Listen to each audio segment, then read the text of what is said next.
আমাদের এবছরের ভাবনা সেটা হচ্ছে যে প্রকরণ শব্দটাকে যদি আমরা একটুখানি ব্যাখ্যা করি, প্রসেস। তো প্রসেস যে কোনো কিছুর, থিঙ্কিং, কাউকে নতুন কিছু শুরু করা, সেটাকেও আমরা প্রসেস বলি। বা কোনো কাজের মধ্যে যখন কোনো কিছু দেখি, কিছু আমাকে ভাবায়, সেটাকে নতুন করে ভাবনাটাকে আবার প্রতিফলন করার জন্য সেই জিনিসটাকে আমরা প্রসেস বলে ধরে নিয়েছি। তো বেসিক্যালি আমাদের মণ্ডপে যখন আপনি আসবেন বা দেখতে পাবেন, আমাদের বিভিন্ন নর্থ কলকাতার এবং কলকাতার কিছু ঐতিহ্যবাহী জিনিস, যেগুলো আমাদের বহু বছর আগে খুব ছোটোবেলায় মানুষ দেখতে পেত, সেটার অস্তিত্ব ছিল, আজও আছে কিন্তু লুপ্ত প্রায়। যেরকম হাতে টানা রিক্সা, এই হাতে টানা রিক্সাটা আজকে প্রায় উঠে গেছে, কারণ গতি বেড়েছে, সময়ের সাথে সেটা পরিবর্তন হয়েছে। কিন্তু আমাদের যে আর্টিস্ট, তার ভাবনায় যে এটাকেও যদি আমরা সেই গতির সঙ্গে নিয়ে যেতে পারতাম, বা সেম আর্কিটেকচারটাকে যদি রাখতে পেরে তার মধ্যে গতি সেম, আজকে ট্রামটা উঠে যেতে চলেছে। কেন না, তার গতি চলমান অবস্থায় মানুষের যেটা দরকার সেই স্পিডটা তার মধ্যে নেই। কিন্তু আপনি ভারতবর্ষের বাইরে অন্য যে কোনো জায়গায় গেলে দেখবেন হেরিটেজ যে জিনিসগুলো, তাদের ঐতিহ্য, তাদের যেগুলো বয়ে নিয়ে যায়, সেই ঐতিহ্যটাকে ক্যারি করে তারা সেম ফরমেশনে রেখে তার মধ্যে মডার্নাইজেশন করে। কিন্তু জিনিসটাকে, যে বেসিকটাকে, তারা সেই রিডটাকে সেম জায়গায় রাখে।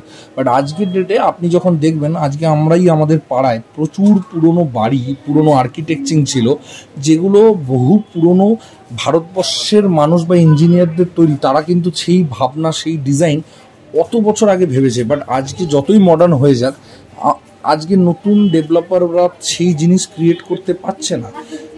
যেরকম বিভিন্ন খড়খড়ি জানলা, আজকে মানুষ শাটারিং জানলায় চলে এসছে বাড়িতে।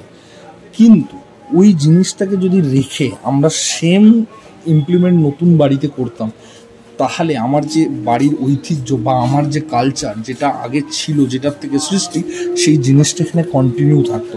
কিন্তু এখন আমরা দেখতে পাই কি, একটা পুরনো বাড়ি বিধ্বস্ত অবস্থায় চলে গেছে, মেনটেন হয়নি বলে। কিছুদিন পরে সেটা কেউ অ্যাডপ্ট করে, ভেঙে দেয় কোনো প্রমোটার বা ডেভেলপার, তারপরে সেটাকে রেস করে নতুন বিল্ডিংয়ে। তো মণ্ডপের ভেতরে ঠিক এরকম 2-3টে জায়গা আছে। আগে একটা ছেলে স্বপ্ন দেখতো বাংলা সাইকেল, আজকে এসছে আপনার গিয়ারওয়ালা modern cycle, formation same, but সেই জায়গা, সেই ঐতিহ্যটা হারিয়ে গেছে।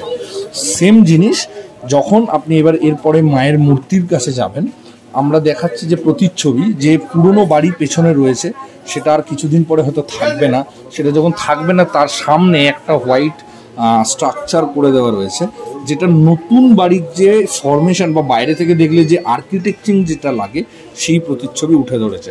সাইকেল থেকে আজকে বাইক মডেল, এই জিনিসগুলো চলে এসছে, যেখানে আমরা ইউজ করছি। সেম একটা জায়গায় দাঁড়িয়ে আপনার মনে হবে আমাদের যে মূর্তিটি রয়েছে, তার পুরো কাঠামো বা স্ট্রাকচারটা একটা ফ্যামিলিকে যদি আমি দেখি, একসাথে একইভাবে প্যারালালি একই জায়গায় রয়েছে।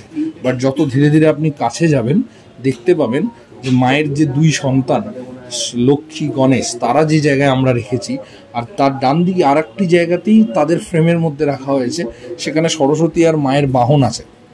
এই দুজনকে যে জায়গায় বসানো হয়েছে, দুজনের মধ্যে একটা ডিস্টেন্স যদি দেখা যায়, একটা 7 থেকে 9 মিটারের ডিস্টেন্স রয়েছে।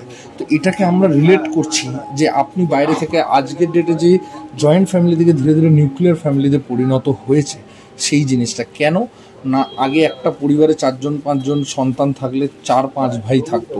তারা যখন বড় হয়েছে, কিছু সময় আগের জেনারেশন, তারা আস্তে আস্তে নিজের মতো করে সবাই নিজেরটা, আমার বলে ব্যাপার বা আমাদের, এই জিনিসটা এভরিওয়ান জিনিসটা হারিয়ে যাচ্ছে।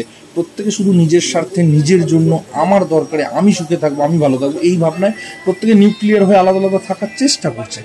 সেই জায়গায় দাঁড়িয়ে তখন এই প্রতিচ্ছবিটা আমরা দেখাচ্ছি, যে দূর থেকে দেখে আপনার মনে হবে যে সেই পরিবার বা সেই জিনিসটা রয়েছে, কিন্তু আস্তে আস্তে সেটা বিলীন হয়ে যাচ্ছে।